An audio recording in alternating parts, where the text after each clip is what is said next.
It is. Hi, my name is Cameron Travis, and in this video I will be discussing the connection between insulin and glucose.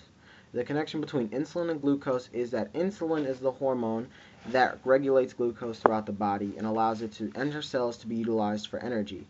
In a healthy individual, insulin is secreted by the pancreas and more is released when blood sugar levels are high.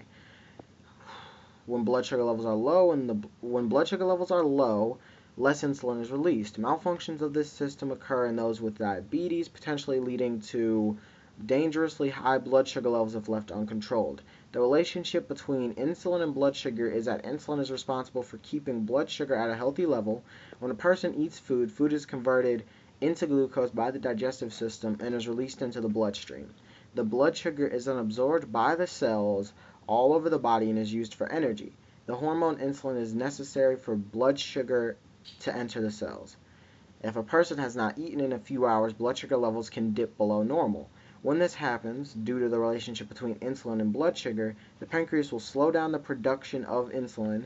This will help the remaining blood sugar be taken into cells at a much slower rate, while the cells utilize stored glucose for energy instead.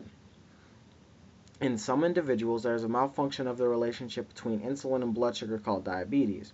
A person with diabetes lacks the appropriate insulin response to elevated blood sugar levels. This may occur because of the following reasons. The pancreas is unable to produce and make insulin. The body does not respond correctly to insulin, or it does not release the correct amounts. Diabetes is a potentially dangerous disease that can require careful monitoring and treatment that can include lifestyle changes and medication.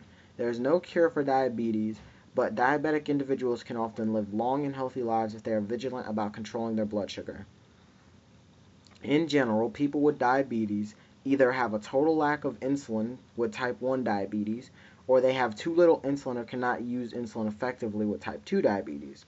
With type 1 diabetes, formerly called juvenile onset diabetes, accounts for 5 out of the 10 people of diabetes, 5 out of the 10 100 people who have diabetes. In type 1, the body's immune system destroys the cells that release insulin, eventually eliminating insulin production from the body. Without insulin, cells cannot absorb glucose, which they need to produce energy. Type 2 diabetes, formerly known as adult onset diabetes, can develop at any age. It's most commonly becomes apparent in adulthood and elderlies as well. But with type 2 diabetes, it is rising in children. Type 2 diabetes accounts for a vast majority of people who have diabetes. In type 2 diabetes, the body is unable to use insulin the right way. This is called insulin resistance. As type 2 diabetes gets worse, the pancreas may make less and less insulin. This is called insulin deficiency.